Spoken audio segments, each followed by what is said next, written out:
Dubai পুলিশের কাছ থেকে কড়া বার্তা পেল ভারত পাকিস্তান ম্যাচের দর্শক সমর্থকরা। বিনোদন দিতে এসে কোনো রকম অনিয়ম করলেই মিলবে জরিমানা। শুধু জরিমানাই নয়, 1 থেকে 3 মাসের কারাদণ্ড কপালে জুটতে পারে।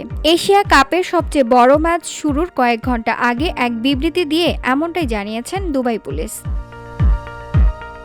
ভারত পাকিস্তান ম্যাচ মানেই প্রচণ্ড উত্তেজনা ও রুদ্ধশ্বাস লড়াই। আবার আজকের ম্যাচে যোগ হয়েছে দুই দেশের মধ্যকার কিছুদিন আগে হয়ে যাওয়া যুদ্ধের ঝাঁজ।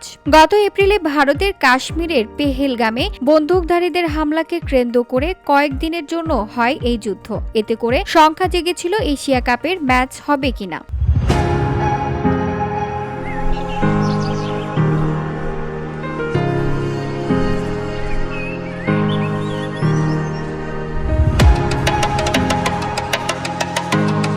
কেননা ভারতের সাবেক ক্রিকেটার সহ দেশটির নাগরিকরা এই ম্যাচে বয়কটের ডাক দিয়েছিল। তবে সব শঙ্কাকে পেছনে ফেলে আজ মুখোমুখি হচ্ছে ভারত পাকিস্তান। তাই ম্যাচের সময় যেন দলের দর্শক সমর্থকরা কোনো রকমের ঝামেলা না বাধায় সেদিকে বিবেচনায় করা বার্তা দিয়েছেন দুবাই পুলিশ।